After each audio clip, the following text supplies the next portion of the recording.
Follow the money. That's what I always say. You always follow the money. Yeah. This is Follow the Money with Mitch Moss and Pauly Howard on VSiN. This hour sponsored by Better. Better picks the daily fantasy sports app where your sports knowledge turns into real cash fast. Download Better or visit better.app now. Sign up today. Get free money and no deposit necessary. Download Better now. BETR, better.app.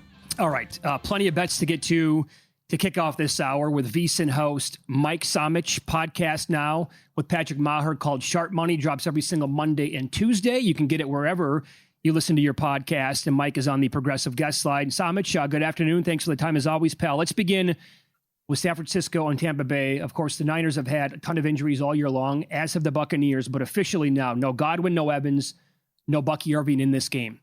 Mayfield's playing out of his mind. Mac Jones, awesome last Thursday night against the Rams. What is your approach here to this contest?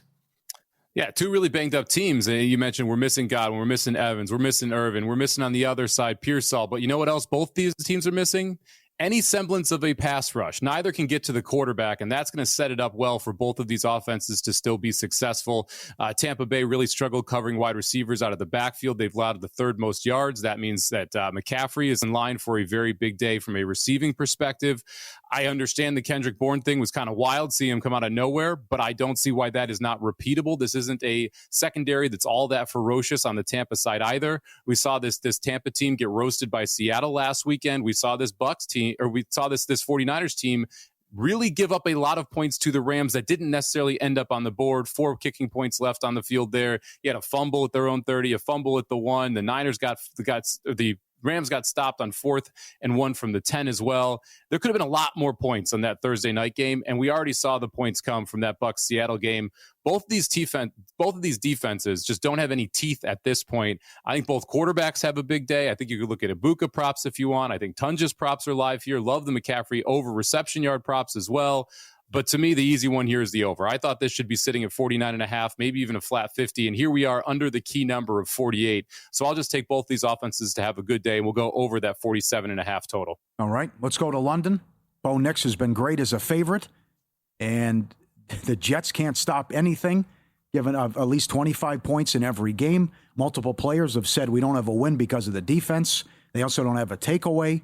Denver shuts down rushing quarterbacks. Doesn't bode well for Fields. Everything points to Denver, right?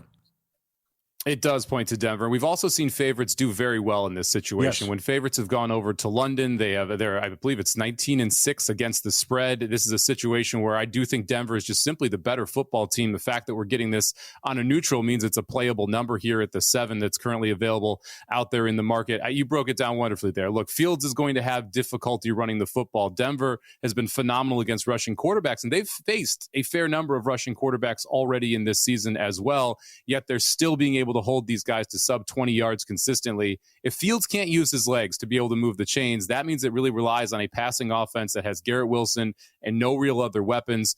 Denver's run defense has been good enough to be able to slow Breece Hall down as well. And you flip it around to the other side. This Jets defense, they had a closed-door meeting this week. They're trying to find ways to figure out how we can get better.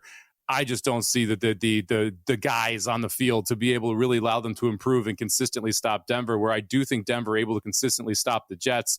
And I wouldn't be shocked if we have a positive turnover differential because of the way this Jets defense not been able to turn the ball over and the way the Broncos defense has been able to get turnovers at timely times. You also have a pass rush for Denver, which should dominate the Jets offensive line in this spot. Everything to me just points to Denver being able to steamroll them here. And I do think you have a sneaky travel advantage on the Denver side as well. They played Philadelphia on Sunday. They flew directly to London. So they've been over there for the full week. The Jets went out on Monday. So it's not a huge difference here. But the fact that you had a very normal week here for the Broncos because they essentially traveled and then went through their regular meeting schedule on Monday through Saturday, I do think gives them an advantage in this spot as well. So I will go ahead and I will lay the 7 with the Broncos here. All right, very good. How about a team back from London this week with no bye week, taking on a team on the road that is off a bye week? First time in NFL history this has ever happened, with the Browns back from London taking on the Steelers off their bye. It just seems like you have to be involved somehow in this game. I want to play Pittsburgh in Survivor. What do you want to do? Man, I've been trying to convince the group that I have. I've got 2 Survivor tickets left. I've been trying to convince both groups that it's Pittsburgh this week. This is you mentioned it. It's an unknown spot. We have no idea how big the advantage is here, but I believe it is a massive one, right? You've got Pittsburgh off the bye, who's been game planning for Cleveland. You've got a Cleveland team that had to fly over. Now they're flying back. And on top of that, you've got Gabriel, who his first start as a rookie, I think it was fine. It wasn't great, but it was fine. But that was in a neutral field stadium on a short week of prep. Now you fly back and you have another short week of prep because of the travel that you're dealing with. And you have to go onto the road on a true road game here in the NFL and head to Pittsburgh, one of the tougher places to play, behind the second worst or third worst offensive line in the NFL against a ferocious Pittsburgh pass rush. Only concern I have here is if Cleveland's going to be able to run the ball with Judkins. But I just don't see the consistency on the offensive side to be able to put up enough points to be able to beat the Steelers here, who just have such a significant edge rest. I laid the 5.5 with Pittsburgh. 6 is right where I'd stop. I wouldn't lay 6.5 if it gets there in the market. But this is a game that was as low as 5. We've seen sharp money coming on Pittsburgh. I agree with the move. I think the Steelers are a team that you almost have to play this week if you can get that 5.5 out there in the market, and I'd still play it at 6. All right, my man. Props. Let's eat.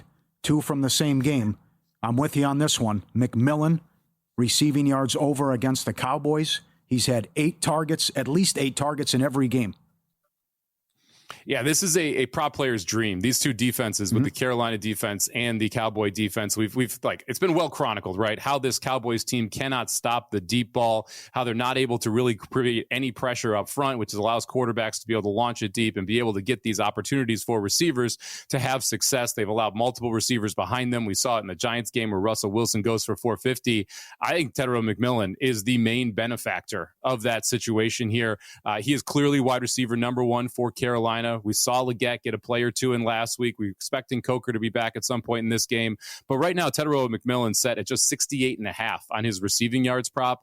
That's way too low. I have him closer to 90 in my projection, so I have quite a big bet on over the 68.5 here on Tedero McMillan, and I want to look at the ladder with him as well. You can get over 100 yards at plus 280. You can get over 120 yards at plus 550, so I laddered him all the way up to 120 yards in this spot. I'm looking for 1 or 2 big receptions, and then just the consistent work that I think he is going to get. You mentioned it.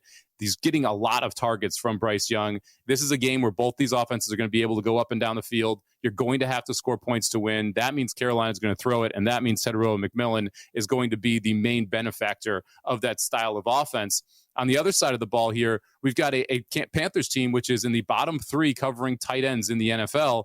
And guess what? You've got Jake Ferguson on the other side here, who has been awesome so far this year, on pace to set a receptions record for tight ends. I'm not sure how many yards he gets, but he is going to be busy right from the jump. You can get 7+ receptions on Ferguson at plus 116. So I'll take Tedero McMillan to get all the yards, and I'll take Ferguson to get all the receptions here. We'll take him over 7 receptions, that plus 116 price. Very good. Mike Somich, our guest host here on VSiN on the weekends, and also podcast as well called Sharp Money with Patrick Maher, comes out every single Monday and Thursday, wherever you get your podcast. To add on top of that, the Panthers allow 78 yards per game to the position.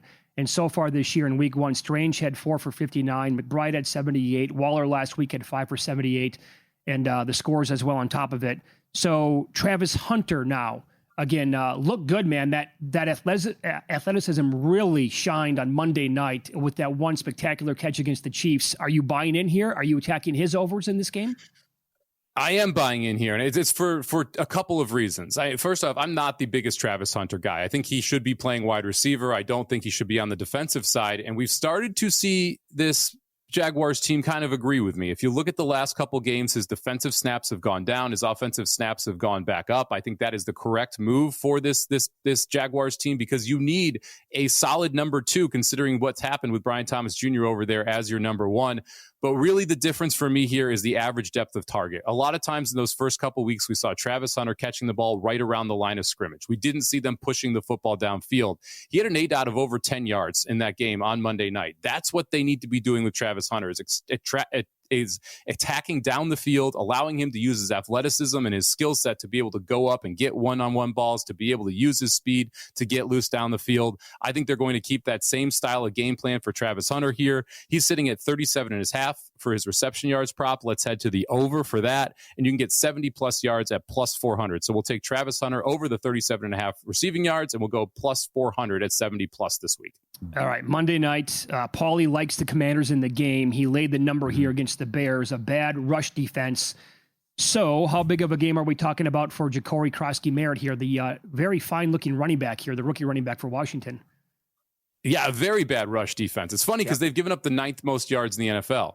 They had a bye last week. This Bears team did. So if you factor in yards per game, they are second behind the Miami Dolphins. And the only reason that they are second and not first is because Miami just gave up a 200 spot to the Carolina Panthers running back over there. So I think Krosky-Merritt, who clearly is your number one in this backfield, the go-to guy, is going to get the majority of the workload here. His prop is sitting at 68.5.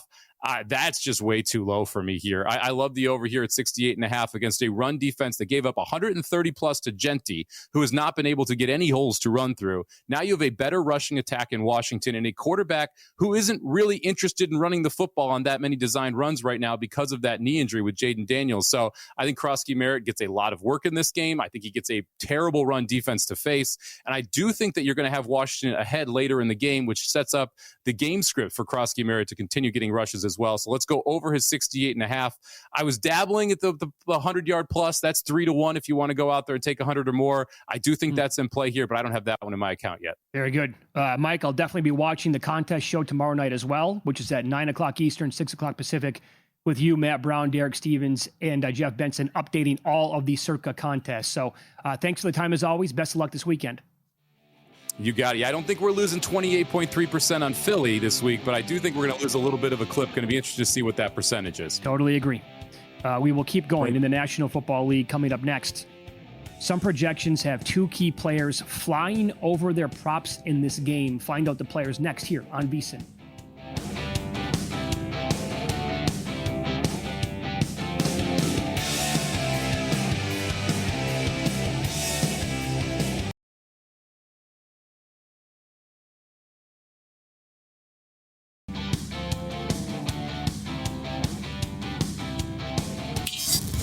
This is Follow the Money on VSiN. Welcome aboard here on a Football Friday. Thanks for watching today, YouTube TV, listening on Sirius XM Channel 158, iHeartRadio, TuneIn Radio, and any of our great affiliates across the country. Heavy football, obviously, for the rest of this hour and for the rest of the show. We'll do college football, upset alert teams in about a half an hour, but strong NFL moving forward here, Pauly. Seahawks at Jacksonville. Typically, it's like, well, the number has been ponging back and forth all week long. Either Jacksonville is a small favorite or Seattle is a small favorite. And at most books right now, looking at the odds screen, that's the same. Some have pick. The reason why that might matter is if you want to tease one of these teams. So you can get them up. So look for like 1.5 on the side that you like because you can find it if you want to tease them up to 7.5. But Seattle, they've done a good job over the years traveling from the west all the way to the east. And against non-conference teams since 2015, they are 23-16-1 ATS, 59%. Meanwhile, Jacksonville, last 58 games, 16-42 ATS against the NFC.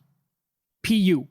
But how much stock do we put into this new regime here with Jacksonville now that they're 4-1 on the year and they have 3 pretty nice wins in a row? Yep. Cohen's been good. And right there with Steichen for Coach of the Year numbers. And the odds, can the takeaways continue? The opportunistic Jags, again, a hell of a play, but bailed out by the Mahomes interception. That turned into the pick 6. Give them credit for being down 14 rip and coming back. They can't sustain this, though, with all the takeaways. But this is the George Costanza team. The Seahawks continue to lose at home, and they've been awesome under McDonald on the road. 8 in a row and 9-1 the last 2 years straight up. It's ridiculous. Yeah. So they lose again. I was concerned with what they gave up and how they allowed Baker to shred them. But I agree with the projections. Darnold's going to have a big game.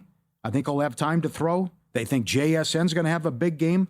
I'm with them there. And I think the defense will do a better job and force some takeaways themselves and get right and ride this 9-1 run with McDonald in road games and get it done. Yeah, Darnold has cleared his prop for this week, 3 out of the 5 games so far this year.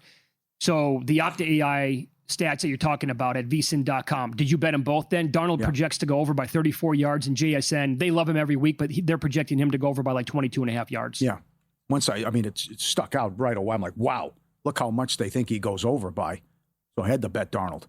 Yeah, and I bet JSN. Now, again, JSN again, yes. So I bet him, Smith, and Jigba, 76.5 is the best number I found today. I was a little surprised it was that low, and most other books had like 81.5 on him. So going to war with those two guys. It's a big game, though, because I think both teams are actually, I like Seattle more than I like Jacksonville, but I'm starting to come around on Jacksonville as well. And tip of the cap to Trevor Lawrence on Monday night. The guy was awesome and made big plays when it had to happen most. But the talking point after this game for the winner, like the Seahawks will be considered, possibly a threat here in the NFC. Jacksonville, I don't know if they will be, but if they go to 5-1 with 4 straight wins, that would be over Houston, San Francisco, KC, and Seattle. I think we need to probably start taking them seriously. Chargers at the Dolphins. I was going to say, we were on the air last Sunday, and we talked about these projections and what it would have paid, what they projected JSN at. He was 4-1. They have like the $1.20 in that range. So if they nail it again, he's like 3-1 or 2-1. Based on their projections, I think he's going to go off again. All right. Ladder, yeah. The Chargers are playing in Miami against the Dolphins, and they are down to 3.5-point favorites at some books. 4 here at Circa. You might still see some 4.5s out there if you're looking to bet on Miami. Total around 43.5 in this game. Herbert, 7-1 straight up, 7-0-1 ATS, coming off of a double-digit loss since 2021. Harbaugh is awesome in this spot as a favorite between 3 and 7 points. This goes all the way back to his 49ers days. 32-11 straight up, 29-12 ATS. But Miami's good at home. Tua. Yeah, but you're going to say? 26-9 straight up, 23-12 ATS in home games. McDaniel's been terrible against teams with a winning record. Yeah. 3-14. I got to go Harbaugh here, and they got to have it. Because suddenly, I know with the injuries, but you lose this game, and again, it's like, what happened? We started 3-0, the MVP talk. We're going to win the division, and if you stub your toe here again, it'd be brutal. But first things first, Waller, plus money to have 40 yards, yes. Are you on board with him? Yep, plus 260 anytime again. It's come down, but right back with him again. Love Waller, but I just don't know what this offense is. They should be able to do it through the air in this game. But now with Hampton out and the other injuries on the O-line, I think Herbert can hang in there. And then Johnston, McConkey, all these. And I got to come back with Waddle, too. I'm going to play Waddle and Waller over every game until I lose. And I think they're going to deliver there. Well, I'll say this about the Darren Waller touchdown number that you talked about. If he scores again this week, then you're going to start to find like plus $1.30, $1.50 maybe beyond that. So plus 260 is still not awful for him to get into the end zone. We've seen how big of a target he's turned into now in the last 2 weeks. You were all about him on the, Thursday night game? He has cashed his prop in first series and first quarter so far in the 2 games. So over again. And finally, we're bringing out the kicking props. I got to back my guy Dicker again. It's been why he kicks one right away and then nothing the rest of the game. But both teams have a 33-yard field goal and Chargers' longest made field goal of the game. I'll add on to why the Waddle prop definitely makes sense in this game. The Chargers allow 87.8 yards per game to wide receiver number 1 on the opposing team. That would be Waddle, and those yards are the second most in the entire league. With no Tyreek Hill here, he turns into number 1 by default. Yep. So there you have it. All right, Cowboys at Panthers. How excited are you for this game, man? Oh, this is awesome. First team since 2021 to average 30 a game and give up 30 a game through 5 weeks. Your Dallas Cowboys. Dowdle, plus 450. They have 120 yards rushing or more, plus $1.40. They have 90 yards. He's had this circled. Hubbard's out. He went off last week. Can he get 200 again? Hell, why not? But this is between him on the ground and McMillan, and then how well Dak's playing and Ferguson. Please give me like 30 to 27 here. And this is the Cowboys are so good on offense, we can't cash a damn Aubrey prop. They have 77 points the last 2 games, but he's only made 2 field goals. Yeah. So what's the juice on him this week then? Because he was as high as like minus 180. I'm not even playing it. He not wasn't play anymore. No, not even in the article. Yeah. I didn't even look because he's like, I can't get there with him anymore. And you have to factor in how like elite their offense has been in recent games, along with Carolina's defense and how bad they are. Right. So are they going to get a ton of stops for Aubrey to actually sit there and kick a field goal? Maybe not. Maybe this is even more touchdowns, even though CeeDee Lamb is going to be out yet again. This one should provide a bunch of fireworks. Total still at 49 right now. Pickens? Who goes off for Dallas? Oh, Ferguson. Other than for Ferguson. sure. Okay. He's definitely going to be a guy. I mean, all the numbers point in that direction. And I know that you like McMillan. Somich likes McMillan. I bet McMillan. How does he not have a day here? This Dallas secondary, it's every single game. Yeah. They're getting absolutely shredded. Unless Bryce Young just is a total disaster here all of a sudden. I love it. He's a target monster. This is going to be great. Dak is 11-1 at DraftKings to have the most passing yards on Sunday. I like some of that. Well, I guess my one concern would be, what if they get up by, like last week against the Jets? They're up so big and he doesn't have to throw it 45 times in the game. Well, no, I think Carolina's going to get theirs. And I like Bryce at home. No, I know what you're saying. Yeah, I'm saying right. Under that, that's the one scenario where it won't work out. But if he's going to be in a shootout all game long, then bingo. What's Bryce Young, by the way? 22-1. Playing from behind. If they're trading touchdowns, playing from behind, yep, the entire time. Dallas, look at this. They are the bullies, man. They are 27-9 straight up, 24-12 ATS against teams with a losing record since the pandemic year. They love beating up bad football teams. You want to get nuts? I mean, do you really want to get nuts? Well, how nuts are we talking, Pauly? They win this game, then they come home and beat Washington. You see all the issues with the Eagles. Are you sitting down? Schottenheimer, coach of the year. All the injuries, they could win 10 games. What's his number? It better be a big one. You're damn right. Otherwise, you're like mocking me right now. It's got to be a big boy. 30-1 at DraftKings. I need more than that. I would look at Dak MVP. Oh. I don't hate the guy's playing outstanding football. His numbers are just. Yeah. And by the way, keep in mind, he finished second in the MVP voting a couple years ago. Yeah. He has to stay healthy, but you can say that about any player in the league. Where the hell is he? Well, I'm sure that he's 20. Oh, there he is, 30-1. I was going to say he's 25. I'd rather have 30. him than Schottenheimer coach of the year, I think. Okay, not bad, yeah. If you can hold it down, the Green Bay game alone. Yeah. I mean, you couldn't move the ball on him. And he's going up and down the field with all these injuries, and it's incredible how he played. Sure. Think, sports, time to get paid for it. Better Picks, the daily fantasy app where your sports knowledge turns into real cash fast.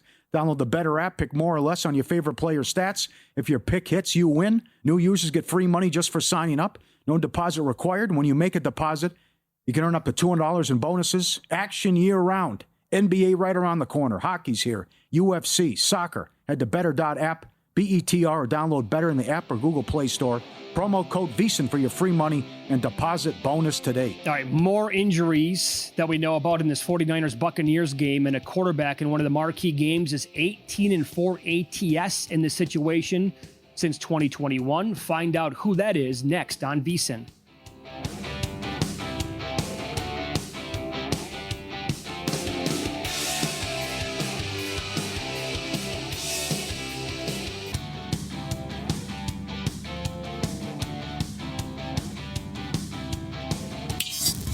This is Follow the Money on VSiN. All right, so here is the growing list of injuries. Man, do you know how good the 49ers-Buccaneers game would be? It might still be awesome on Sunday afternoon, but if we didn't have this many injuries, killer. It's official now. No Purdy, no Pearsall for the Niners, no Evans, Godwin, Bucky Irving, among others for the Buccaneers. And oh, by the way, Tampa, several books now, 3.5 in this game. I don't get it, dog. It's a huge game. I'm okay with Mac Jones. Damn right. He was excellent Thursday night. Agreed. And still, the creativity from Shanahan. He took your advice. Let's get McCaffrey involved in the passing attack and what they did as well. And I'll tell you, my friend, I got to come right back with Tongas. Look what Tampa Bay's allowed to the tight ends. Multiple touchdowns the last couple weeks to Goddard and Barner. So I get any time and maybe get nuts and do 2 on him as well. I think they'll move it again. Tampa, the issues defensively. It's unfortunate with all the injuries. I'll tell you, if Tampa wins this game and Mayfield's impressive again, MVP, 1 seed, Bowls coach of the year, it's all right there for him. It's all right there for San Francisco, too. Same thing. Shanahan, all this. This game means so much here, even with these teams beat up and decimated by injury, and they keep winning. Well, I think sports books across the country have been taking plenty of money on Baker Mayfield this week to win the MVP the way it appears. He reopened after the win against the Seahawks 11-12 to 1. was 10-1 on Tuesday morning. Now he's like plus 650. Is that low to win the award? Oh, they probably should be. The way that he's playing. Here's the angle that I already made a bet during the show because the numbers are now finally showing. But the Buccaneers against running back so far this year, the run defense, right? Bijan Robinson, week 1, 12 for 24. Nick Chubb, Monday night, week 2, 12 for 43. And that includes a broken 25-yarder that he had for a touchdown. In the Jets game, Braylon Allen, 6 for 30. Breece Hall, 9 for 21. Saquon Barkley, 19 for 43. Kenneth Walker is the first guy to have a good game. It was last week in that shootout. He had 10 for 86. But you look at McCaffrey's rushing yards by game, 69, 55, 52, 49, 57. And his yards per attempt by game, he has averaged more than 4 yards per carry in one game this year. The other 4 games, 2.6, 2.9, 3.1, 3.1. And I got to tell you, none of those defenses are the Buccaneers' rush defense. So to get over 60.5 rushing yards, he's going to have like 25 carries. Based on all these numbers, if they stay true, the median yards per attempt to running back number 1 is 2.3. Earlier today, the number was 55.5. He would have to get 23, 24, 25 carries at that rate to go over 55.5. I bet under 60.5 minus 114. So I think if it turns into a shootout, hopefully they just don't get the lead and feed him the ball 25 times in the game. Right. I got futures on Tampa, but not to be a Debbie Downer. How good are these teams? Because we talked about this for months with the Eagles. Luck, Fugazi. You beat Seattle 17-13, you should have lost. You had to survive to beat the Saints. You got a walk-off field goal against Arizona. You lost to Jacksonville, you were sloppy. And then you got fortunate with the fumble with the 1 yard line with the Rams. It's a fair question. Okay, and it's a Houdini act every week with Tampa Bay. The Atlanta finish, you needed Baker to drive down the field to save you against the Jets. I don't know how they beat Houston on Monday night. You blew the Eagles game. And then what happened last week, you beat Seattle 38-35. I mean, it's one play here, one play there. Suddenly you got a losing record. Now, fully healthy, who would you say is the better team? And maybe that's unfair because we're not going to get these teams fully healthy. Like Nick Bosa is out for the entire year. Buccaneers have guys out for the entire year. Are they pretty close, you think? I would say San Francisco, but it is close. I love Mayfield, man. But it's to the point now where I'm thinking, I watched the Jacksonville game. I'm saying, take your time, Purdy. We don't need you to rush back. I would agree with that. So let me ask you this, and based on what Scadaboo did last night and Jackson Dart, and they were electric, man. What if Ibuka goes out there again? And we have to say this like every Sunday because he's putting up better numbers by the week. So what if he puts up a 7 or an 8 for like 95 yards and another score, or 130 yard, whatever that number is going to be? What happens to his offensive rookie of the year number? Does it go to $2? Because there's no Evans, there's no Godwin. He's going to have to get the targets again. They're going to be there. I know. He's going to deliver every single week. And how do I wish I listened to you in August with the 40-1. Oh God! But that's not that it's in the bag, but I'm saying it's just when you look around at these other guys. If you got some Scadaboo, if you have some Ibuka, there's no way you get out of here with Genty. I mean, you have to be loving life if you have those guys, and you also if you grab Dart, the only guy that could hurt you is probably Bill or Judkins at this point. Yeah, I would say that's probably true. Yeah, because I think there's an angle here where Bill's going to go off Monday night, like Somich detailed 30 minutes ago against the Bears because their rush defense is so bad. Anything here with Bengals Packers? I hate these kind of point spreads. I know. I think Flacco over the passing yards prop, but with Chase with the illness now, I just think they're going to be getting blown out. He's going to throw so many times he's going to get there, and he'll do it in garbage time. But I don't know what it's going to look like early on behind that horrendous offensive line, and he can't move, and he couldn't get a first down in the last meeting with the Browns, and the Packers coming off the bye and angry, and LaFleur ready to unleash hell on them. I got to see Green Bay go up and down the field offensively too. I'd like to see that. Yeah, so would I. That should happen, and it's going to be a long day for Flacco. I think it's going to be 3 and out. Green Bay hasn't allowed a point in the first quarter. I think the first quarter, first half are great bets, and then we'll see. I imagine he plays, but then what does Chase look like out there if he's coming in with the flu? Right. Could be wrong. I think he's going to play. Remember what Dr. Chow told us on the Sunday morning show a couple of weeks ago? he basically said it's like 100% of the time when a player comes down with an illness on a Friday or Saturday, they can get that out of the system. Like he's going to play. When you see like questionable illness, like they're probably going to be good to go as long as it's not going to be on game day. Well, I understand, but you have no rapport with Flacco. Oh, no, for sure. I'm saying it's I get it. They just signed the guy, and okay, we're putting him in there ready to go, and this guy's out. How many people will be on Green Bay and Circa Survivor? Almost every single remaining entry has Green Bay left. Not as many as you think. I think Pittsburgh will be used. I think the Rams will be popular. Ooh. And I think people are saving Green Bay for Carolina in a couple weeks. I agree with that. Yeah, so I'm not going to get nuts and say anything like 50%, but I could see 30% on Green Bay.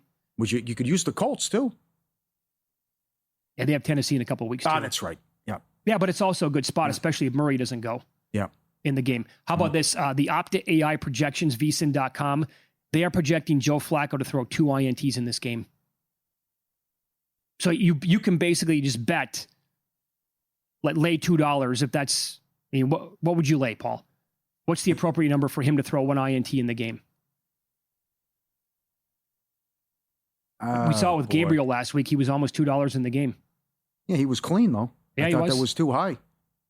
Because it was also the game plan about getting it out fast, getting it out quick. All right, I'd say $1.50. Okay, FanDuel has minus 164. Okay. To throw one INT.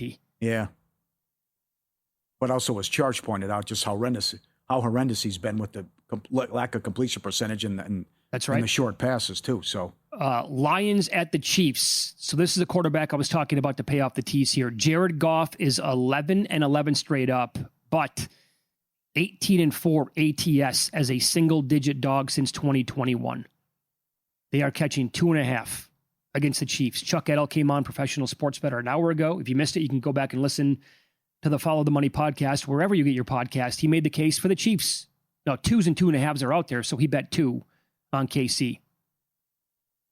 I think I have the Lions power rated number 1 team in football right now. Well, ATM machine. 71% ATS since 2021. Incredible. And what they've done is road favorites. Also impressive. And got it done against Cincinnati. But this, you're right. Sky is falling if KC loses this one. What a matchup on Sunday night. But I was very concerned with what I saw. Lack of effort from Jones. And also how bad the defense played against Jacksonville. So this is a whole different ball game here.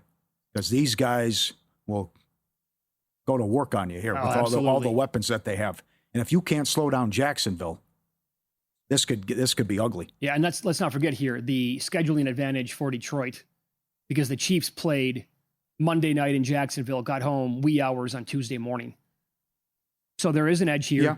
Short rest again. This is one of the things. The Lions have a very difficult schedule, but they did have rest advantages in a lot of their spots this year. And the other one here, Titans at the Raiders. Done anything with this?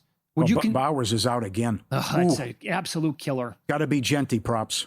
Genty to have 100 yards, and they have to slow down Ward. Maybe they found something there with the fourth quarter comeback. I doubt it.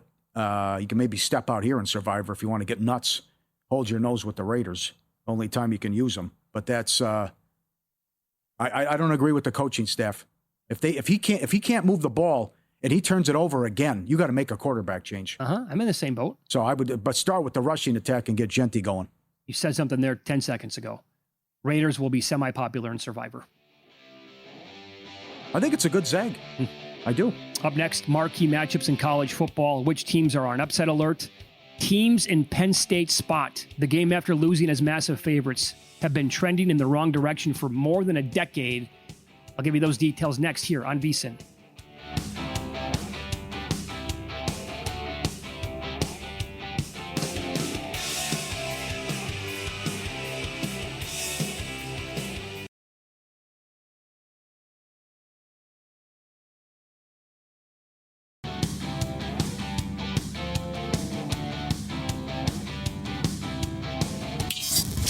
This is Follow the Money on VSiN.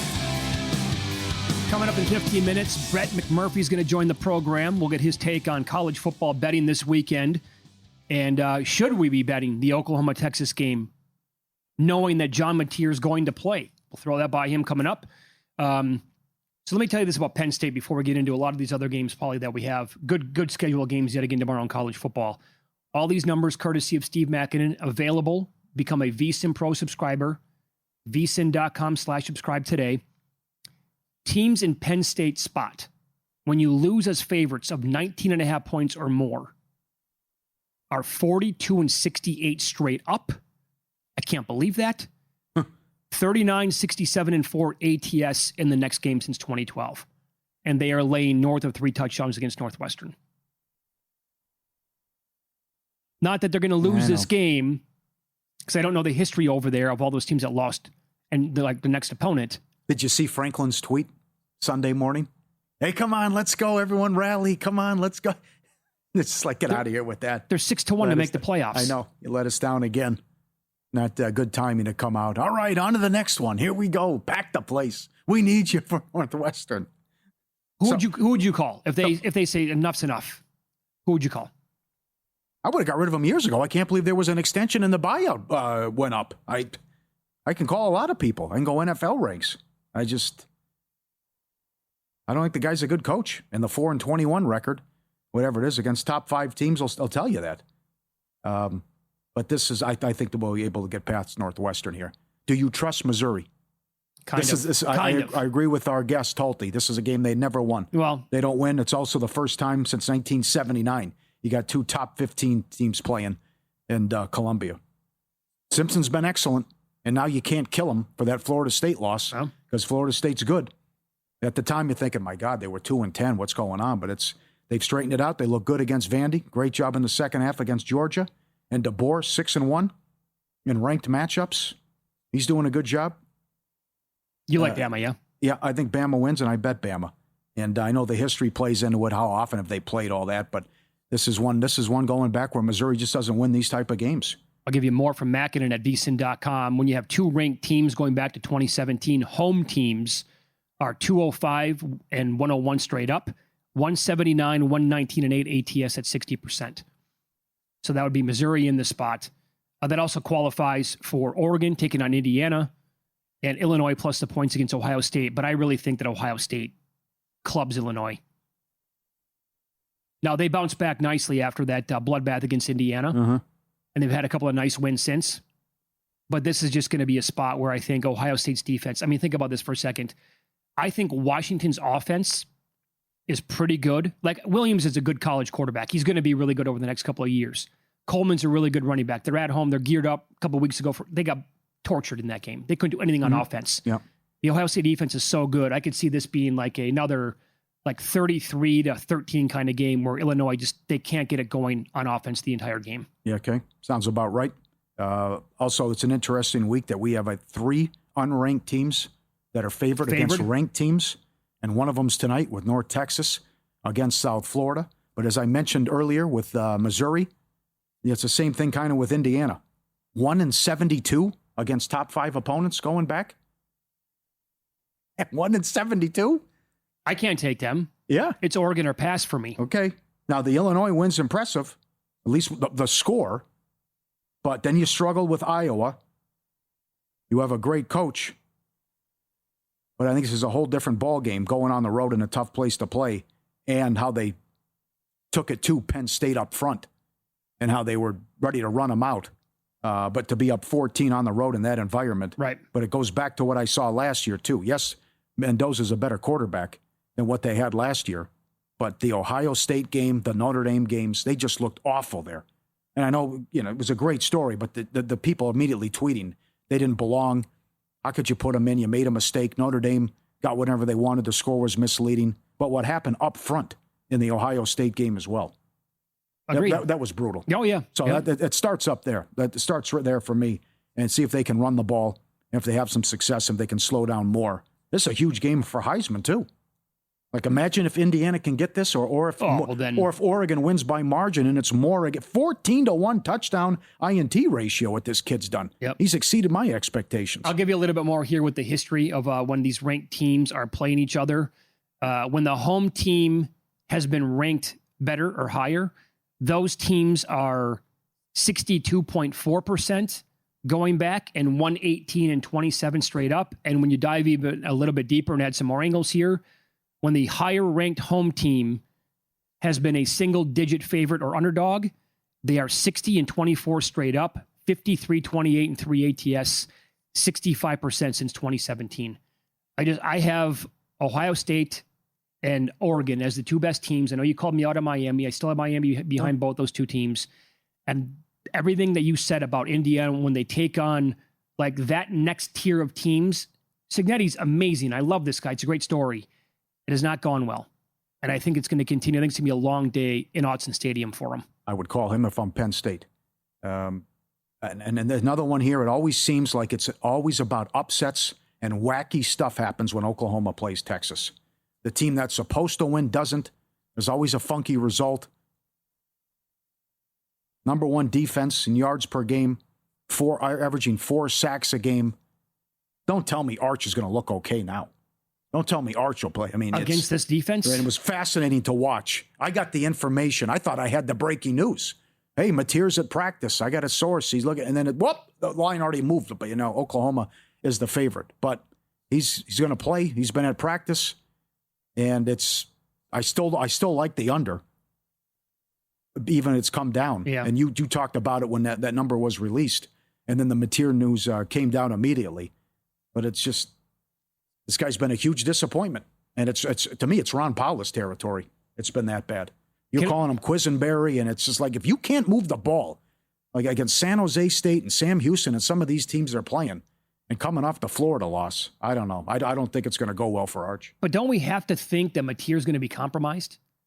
I mean, honestly, 17 days removed from the surgery? I don't think so. I think they have confidence in Hawkins. I think if they saw something in practice where if he's compromised, they would have saw it in practice.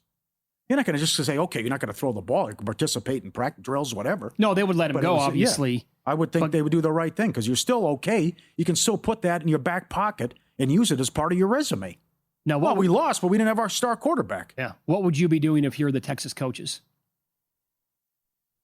I would be telling them, guys, if your helmet hits the hand on accident, don't let it bother you. I would be aiming for that part of his throwing hand a lot as a defensive player. Uh-huh. I mean, he takes one hit to the hand or he falls incorrectly when he's taking a sack or getting hit from a defensive end. Like that could do enough to pull him out of the game. And if they have to go to Hawkins, like if he's not good or if he's still just... I can't believe you're going WWF here. All days, go to work on the leg. Well, no, Cowboy Bob Orton. I'm telling you that's what coaches will do, Paul. Yeah. I mean, I think it's kind of probably an obvious thing to point out that, I mean, would you be stunned if the coaches are telling the players that this week or if it's not like in their brains to do it? Of course they would be. Yeah. Or grab the hand when he takes off and runs at the bottom of the pile. Sure. And if they I think the bet is this though. If Hawkins has to come in right away, that's when you have to love the under, I think, right? Because both defenses here are awesome, and this Texas offense, like you said, has been the biggest disappointment in the country, maybe. One more. I think I'm going to bet Florida. Every week is a gauntlet for this team. I know. Crazy schedule. A&M has awesome wins. You can't deny that. But did we start to see this Florida offense maybe get it together against this really good Texas defense last week and how good this freshman wide receiver is, Dallas Wilson? The Florida defense is clearly legit. Mm-hmm. They've limited teams throughout the entire year, and they played a ton of good teams already. I don't think he's as bad as people make him out to be. I just think Sunbelt Billy's had a tough run here. Losing the close games. He's made some bad decisions, but it's also, you're right, with the gauntlet he's faced in the last 2 years. So to pull the upset would be something. You got to take care of the ball, but certainly I could see an under in that game as well. And I got to see if Tech can wreck them again. Talking to the boosters, they think they're going to drub Kansas again. Well, that should be. They should spank them. Yeah, I know, but this is fascinating that they actually have a defense and how good they look if they can keep this up. Think sports, start getting paid for it with better picks. The daily fantasy sports app where your sports knowledge turns into cash. Sign up today, get free money and no deposit needed. When you do deposit, you earn up to $200 in bonuses. Plus, they're giving you $40 for every friend you bring in. Download Better in the app or Google Play Store. Head to better.app. Promo code VSiN for your free money and deposit bonus. BETR, better.app. By the way, that was talked about when I was playing high school football. Coaching and other players would game plan when they knew a kid was hurt on the other side. That's like 90s we're talking about. All right. Brett McMurphy up next. Should we be betting the Oklahoma-Texas game knowing Mateer is going to play? We'll ask him that coming up on Follow the Money. It's VSiN, the Sports Betting Network.